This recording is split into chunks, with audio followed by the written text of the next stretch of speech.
Hello friends, welcome to प्नेशा tutor. आज की इस वीडियो में हम बात करेंगे कि हाँ, अगर कोई रशियन इंडिया में है या श्रीलंका में है, अगर उसके पास एटीएम कार्ड और डेबिट कार्ड जो है वो वीजा कार्ड और मेस्ट्रो कार्ड का है तो वो काम नहीं करेगा। जी हाँ, रशिया में इन कंपनियों ने सर्विस प्रोवाइड करने से मना कर दिया है। इस वीडियो में हम यही बात करेंगे कि ये पेमेंट एंड सेटलमेंट सिस्टम होता है और इसका असर रशिया पे क्या होगा और what Russia has now options, और हमारे देश में क्या होता है, हमारे देश में पेमेंट एंड सेटलमेंट सिस्टम कैसे काम करता है। इस पूरे वीडियो में हम बात करेंगे। आगे बढ़ने से पहले अगर आप हमारे चैनल पर न्यू हैं तो प्लीज सब्सक्राइब कर लें ताकि आपको ऐसे इंफॉर्मेटिव वीडियो मिलती रहे। जी हां, पूरा वेस्टर्न वर्ल्ड रशिया के खिलाफ हो गया है। गवर्नमेंट के साथ साथ even private agencies are also banning their services in Russia. उन्होंने भी अपने काम को बंद कर दिया। जैसे आपने देखा होगा, मैकडॉनल्ड ने अपनी सर्विस बंद कर दिया और भी कई स्टोर हाउसेज ने अपनी सर्विसेज बंद कर दिया। बैंकों के खिलाफ सैंक्शन लग रहे हैं। रशियन कई बड़े बड़े अमीरों के खिलाफ सैंक्शन लग रहे हैं। उनकी प्रॉपर्टियों को सीज किया जा रहा है, कॉन्फिस्केट किया जा रहा है। उसके साथ साथ आपने देखा होगा कि वीजा कार्ड और मेस्ट्रो कार्ड जो सर्विसेज प्रोवाइडर्स हैं, इन्होंने भी अपनी सर्विसेज को रशिया में बैन कर दिया है। अब ये वीजा कार्ड और मेस्ट्रो कार्ड के बैन का असर क्या होगा? और हमारे देश में भी तो वीजा कार्ड और मेस्ट्रो कार्ड यूज करते हैं, हमारे पर क्या तो असर तो नहीं होगा? इस बात को हम जिक्र करते हैं। उससे पहले हम समझते हैं कि ये पेमेंट एंड सेटलमेंट सिस्टम क्या है, ये वीजा कार्ड कैसे काम करता है, हमारे यहाँ पेमेंट एंड सेटलमेंट सिस्टम को रेगुलेट कौन करता है, रुपए कैसे काम करता है, बैंक का क्या रोल है। अगर आप पेमेंट एंड सेटलमेंट सिस्टम की इवोल्यूशन को देखो तो एक टाइम था when we were using barter system. मतलब जैसे सपोज करो इन्हें बुक्स बेचनी है और इन्हें बुक्स खरीदनी है, तो या इनके पास बनाना है, इनके पास बुक्स है, तो ये दोनों एक्सचेंज कर लेते थे। इस तरह से पहले सेल परचेज होता था और इसको बोलते हैं बार्टर सिस्टम। स्लोली स्लोली थोड़ा और मोनेटाइज्ड इकोनॉमी आई, यानी कि सिक्के आए, चांदी के सिक्के, सिल्वर के सिक्के। अब इन सर्विसेज के बदले में सिक्के दे दिए जाते थे। With passage of time banks जब इवॉल्व हुए तो they started acting as a middleman, यानी कि अब ये बैंकों ने क्या किया, चेक देना शुरू किया। जैसे कि सपोज करो आपने किसी को पेमेंट करनी है तो आपने इसको चेक दे दिया, तो जिसको आपने पेमेंट दी वो चेक ले जाकर अपने बैंक में जमा कर देगा और उसका बैंक जो है वहां से चेक आपके बैंक में भेजेगा और यहां से पैसे उसके खाते में जमा हो जाएंगे। यानी कि इसका मतलब है कोई ना टू एंड फ्रो हो रहा है, कोई पैसे लेके आ रहा है, कोई पैसे लेके जा रहा है। इसी में इन मिडल मैन का रोल प्ले होता है, इन्हीं में इन बैंकों का रोल प्ले होता है। लेकिन वो पैसे ले जाने और ले आने का काम with passage of time RBI में होने लगा और आरबीआई ने 2005 में एक स्पेशल डिपार्टमेंट बनाया जो ये पेमेंट एंड सेटलमेंट सिस्टम करता है। उसका नाम है department payment and settlement system, ताकि ये पेमेंट जो है सही से एक खाते से दूसरे खाते में चला जाए, कोई हिकअप ना आए। 2007 में एक और एक्ट बनाया गया, the payment and settlement system. इसने तो रिवोल्यूशन ला दिया पेमेंट एंड सेटलमेंट सिस्टम में। अब आप सोचो कि इसने रिवोल्यूशन कैसे ला दिया, हम इस पर भी बात करेंगे। लेकिन एक पेमेंट एंड सिस्टम जो है वो इफेक्टिव कैसे हो, तो सबसे पहले कॉस्ट कम होना चाहिए। यानी कि ये नहीं कि भाई आपने 100 रुपए दिए तो उसमें से 50 रुपए तो भिजवाने ही का ही लग जाए, तो कितना महंगा हो जाएगा। तो cost effective payment settlement system होना चाहिए। दूसरा, ट्रस्ट वर्दी होना चाहिए। अगर पेमेंट सेटलमेंट सिस्टम ट्रस्ट वर्दी नहीं है, कॉन्फिडेंस लोगों का खत्म हो जाएगा, फिर बैंकों पे विश्वास खत्म हो जाएगा। एक एग्जांपल पे समझो, सपोज करो आपने किसी को पेमेंट दी और आपने चेक काट के दे दिया और वो चेक उसके अकाउंट में ना जाने के बजाय किसी और के अकाउंट में जमा हो रहा है और ट्रेसिंग भी ना हो जाए, फिर लोगों का विश्वास खत्म हो जाएगा बैंक से। इसीलिए एक पेमेंट एंड सेटलमेंट सिस्टम को trustworthy, reliable, effective and efficient बनाना बहुत जरूरी है। And this the whole responsibility lies on RBI, Reserve Bank of India. With passage of time जब इनेक्टमेंट हो गई, विद पैसेज ऑफ टाइम जब payment and settlement system act 2007 बन गया, तो बहुत सारे मीडियम बने पेमेंट को ट्रांसफर करने के from one place to other place. वो पेमेंट एंड सेटलमेंट सिस्टम के बहुत सारे मैकेनिज्म कैसे बने, आप एक एग्जांपल की तरफ समझो। सपोज करो this man wants to transfer certain money to this man, तो इनके बीच में बैंक आ गया, ये बिचौलिया, मीडिएटर, इसे ऑपरेटर भी कहते हैं। तो ये ऑपरेटर जो है इनसे पैसे लेकर इधर ट्रांसफर कर देगा। और ये कैसे? कहते हैं बहुत सारे मेथड है जिससे ये जो है अपना पैसा इनको ट्रांसफर करेंगे। फॉर एग्जांपल के तौर पे जैसे हमने बताया कि बैंक जो है एक मिडल मैन बन गया और एक जगह से पैसा दूसरी जगह पे ट्रांसफर करने लगा। मगर ये सब बहुत इफेक्टिव हुआ जब ट्रांजेक्शन्स बहुत कम थी। जब ट्रांजेक्शन्स करोड़ों में आने लगी तो वो सिस्टम फेल होने लगा।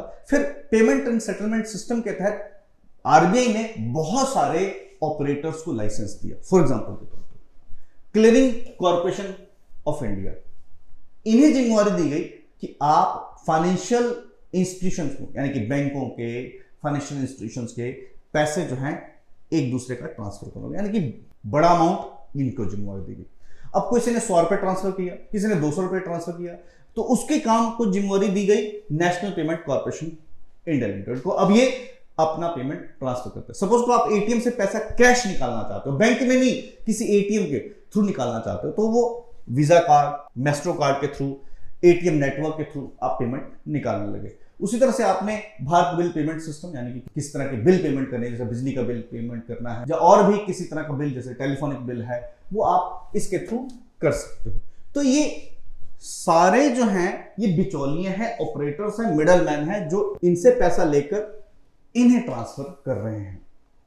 अब बात करते हैं कि क्या तरीके हैं, what are the methods, components through which you transfer money. आप खुद देखो, चेक आराम से आप चेक इशू करते हो और चेक चला जाता है क्लियरिंग हाउस में और फिर दूसरे के खाते में चला जाता है। एक तो ये तरीका। दूसरा तरीका है आप तुरंत इंटरनेट बैंकिंग आरटीजीएस कर देते हो, रियल टाइम ग्रॉस सेटलमेंट, यानी कि इंटरनेट के इन्वेंशन के बाद अब आप ऑनलाइन बैठे पैसे ट्रांसफर कर देते हो, ये आरबीआई मैनेज करता है। या निफ्ट कर देते हो, निफ्ट में पैसे जो है एक ब्लॉक में जाते हैं, तो इसीलिए थोड़ा टाइम लगता है। तो आरटीजीएस से फास्ट, तो आरटीजीएस है निफ्ट से ज्यादा फास्ट है। अब दौर आ गया मोबाइल फोनों का। अब आपके पास, आपने मोबाइल फोन से पैसे ट्रांसफर करने शुरू कर दिए, तो वो कैसे मैनेज होता है? वो मैनेज होता है इमीडिएट पेमेंट सेटलमेंट सिस्टम के थ्रू, यानी कि ये फास्ट, जैसे 200 रुपए, 150 रुपए, 500 रुपए, 1000 रुपए फास्ट जाने हैं एक अकाउंट से दूसरे अकाउंट में, तो वो इमीडिएट पेमेंट सिस्टम आया। उसके बाद इसी से जुड़ा unified payment system, UPI app. इसमें भी आपने देखा होगा, यूपीआई ऐप डाउनलोड कर लेते हो और आप अपने पेमेंट को झट से दूसरे के खाते में ट्रांसफर कर देते हो। फिर आया प्रीपेड इंस्ट्रूमेंट, इसमें है आपको ई वॉलेट, पहले से ही आपके एक कार्ड मिलेगा, उसमें पेमेंट होगी और आप उस कार्ड का यूज करके पेमेंट कटवाते रहते हो। जैसे कि जनरली देखा गया है, जैसे पेट्रोल पंप पे या आप किसी खाने की दुकान पे जाते हो तो वो अपना कार्ड दे देते हैं और उस कार्ड में पेमेंट होती है। जैसे बच्चों ने देखा होगा गेमिंग सेंटर्स में, तो गेमिंग वाले अपना कार्ड देते हैं, उसमें आप पैसे डाल देते हो और फिर गेम का मजा लेते हो। जैसे पैसे खत्म हो जाते हैं फिर आप कार्ड डलवाते हो, उसको ई वॉलेट बोलते हैं।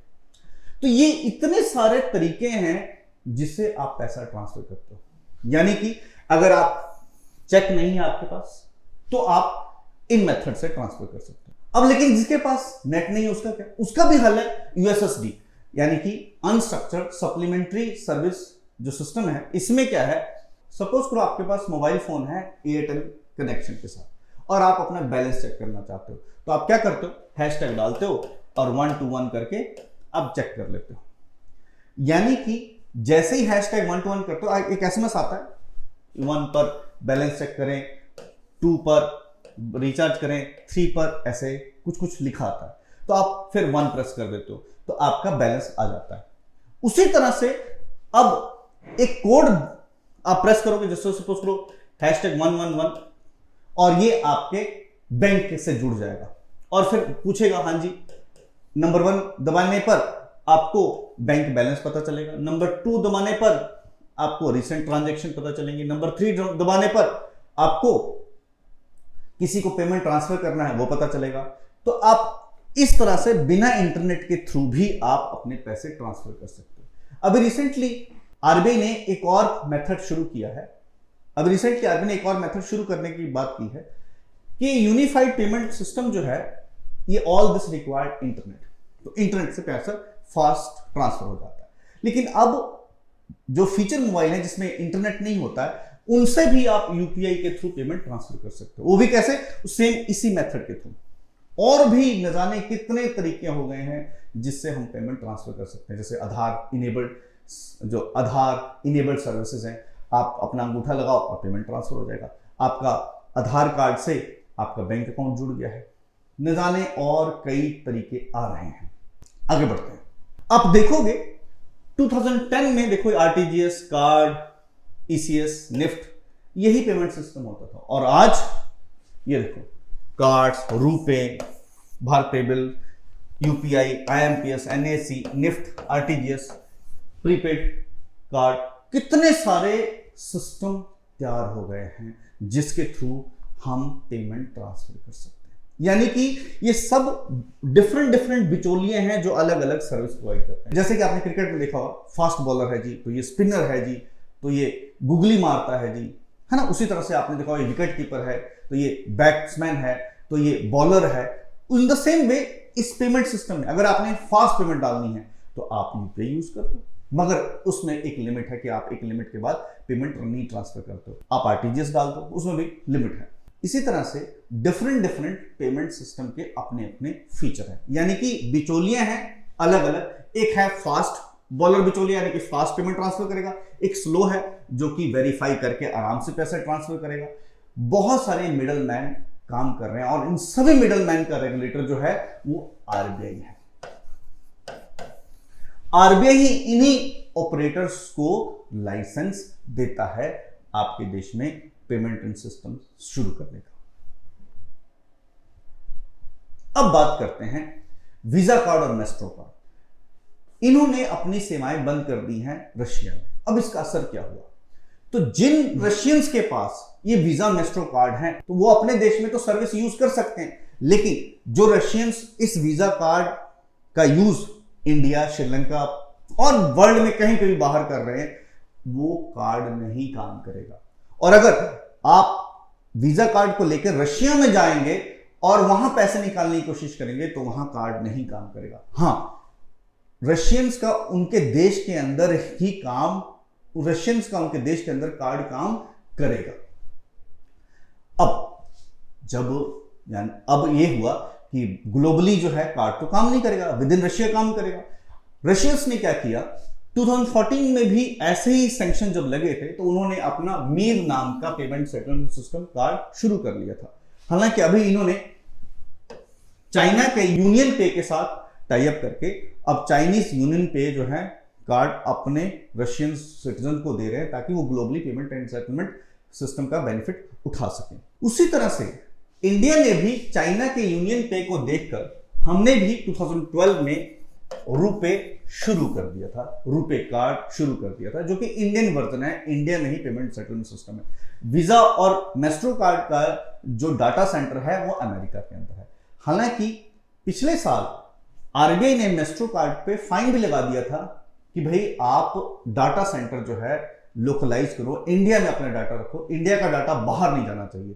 क्यों? क्योंकि अगर जिस तरह से एडवर्स सिचुएशन बना है, हो सकता है हमारे पर भी बैन लगा दें, क्योंकि प्राइवेट सर्विस प्रोवाइडर्स हैं, इन पे भी आप भरोसा नहीं कर सकते। इसलिए ज्यादा से ज्यादा अपने इंडियन सेवाओं का इस्तेमाल करना जरूरी है। अब बात करते हैं जो इतने सारे ऑपरेटर्स हैं, यानी कि बिचौलिए हैं जो पेमेंट ट्रांसफर करते हैं, उसमें से एक आईएमपीएस है, इमीडिएट पेमेंट ट्रांसफर सिस्टम। जैसे आपने देखा होगा, ये बैंक है और आप जुड़े हो उससे और ट्रांसफर कर रहे हो, थर्ड में आप ट्रांसफर कर रहे हो किसी को अपने अपने बैंक के थ्रू। तो ये सारे बैंक जो है यूनिफाइड पेमेंट इंटरफेस से जुड़े हुए हैं और ये यूनिफाइड इंटरफेस जो है ये नेशनल पेमेंट कॉर्पोरेशन लिमिटेड जो है ये इन सब के पेमेंट को सेटल कर सकता है। सपोज करो इन्होंने 100 करोड़ इस बैंक के देने हैं, तो जो यूनिफाइड पेमेंट इंटरफेस है वो इन 100 करोड़ इनको दे देगा, यहां पर ऐसे मैनेज कर देगा। उसी तरह से ये सारा जो है रुपे, ई कॉमर्स, आईएमपीएस, आधार लिंक्ड है, ये सब इस यूनिफाइड पेमेंट सिस्टम से जुड़ा हुआ है और पेमेंट एक दूसरे की सेटलमेंट करता है। यानी कि बिचौलिया है जो हमारे से पैसे ले जाके उसको दे देता है, फास्ट काम करता है। अब बात करोगे इमीडिएट पेमेंट सेटलमेंट सिस्टम में तो किसकी दादागिरी है? अगेन फोन पे जो वॉलमार्ट ओन्ड है एंड गूगल पे, इन दोनों की जो हिस्सेदारी है 2/3 है। फरवरी 2022 का डाटा है कि इन दो कंपनियों ने 2/3 ट्रांजैक्शंस इंडिया के अंदर की, और थर्ड रैंक आता है पेटीएम का सिर्फ 61 करोड़ के साथ। और आप फोन पे और गूगल पे का देखोगे तो इन दोनों का 464 करोड़ में से 367 करोड़ के करीब ट्रांजैक्शंस इन्हीं दोनों ने अकेले किया है, और ये दोनों फॉरेन सपोर्टेड है। उसी तरह से जो पेटीएम है, आपने देखा होगा आरबीआई ने अभी इनको नया कस्टमर बनाने पर रोक लगा दी है। क्यों जी? क्योंकि आरबीआई का कहना है कि जो पेटीएम अपना डाटा चाइनीज के साथ शेयर कर रहा है, और चाइनीज को इंडियन डाटा की एक्सेसिबिलिटी मिल गई है। दैट इज वाई पेटीएम पर नए कस्टमर बनाने से रोक लगाई गई है। अब बात करते हैं कि क्रेडिट कार्ड में किसका रोल है। तो क्रेडिट कार्ड में भी वीजा कार्ड और मैस्ट्रो कार्ड की ही डोमिनेंस है। Half, more than 50% credit card जो है वो इन्हीं के पास है। यानी कि अगर किसी तरह की रोक लगी तो सबसे पहले क्रेडिट कार्ड ही बंद होंगे, और ये सब क्रेडिट कार्ड जो है हाई वैल्यूड कस्टमर्स के पास होती हैं, और वॉर और किसी ऐसे सिचुएशन में तो नेचुरली ये काम करना बंद कर सकते हैं। रुपए जो कि 2012 में शुरू हुआ था, आप हैरान होंगे कि 2020 के नवंबर मंथ में 60 करोड़ कार्ड जारी किए गए, जो कि बहुत बड़ा है। ये 60% है ऑल इशूड कार्ड्स। हालांकि जो ट्रांजैक्शन वैल्यू है वो कम है, मगर स्लोली रुपए अपना पैर पसार कर जा रहा है। और इसके इस एक्सपेंशन पर डर कर वीजा कार्ड और मैस्ट्रो कार्ड ने गवर्नमेंट से शिकायत की कि लेवल प्लेइंग फील्ड दिया जाए। इतने रुपए कार्ड जारी हो गए हैं, लेकिन अभी भी जो क्रेडिट सेगमेंट है that are dominated by Visa card और मैस्ट्रो कार्ड। अब बात करेंगे कि भाई अगर किसी ऐसे सिचुएशन में इंडिया पर बैन हो गया तो देखो, अगर इंडिया पर किसी तरह की बैन लगता है तो जो सर्विसेज हैं देश के अंदर, तो आरबीआई के अंडर काम करेगा। नेशनल पेमेंट कॉर्पोरेशन जो है सारे एटीएम नेटवर्क को मैनेज करता है, तो ये एटीएम देश के अंदर तो काम करेंगे। हालांकि जो गवर्नमेंट ऑफ इंडिया है रुपए के एक्सपेंशन पे काम करती जा रही है। तो इसलिए friends, be Indian, use more Indian services. आपको ये वीडियो कैसे लगा कमेंट सेक्शन में कमेंट कर दें, प्लस आप इसको लाइक करें, शेयर करें, सब्सक्राइब करें। नेक्स्ट वीडियो में नेक्स्ट किसी इंफॉर्मेटिव मैटर के साथ। Till then, thank you.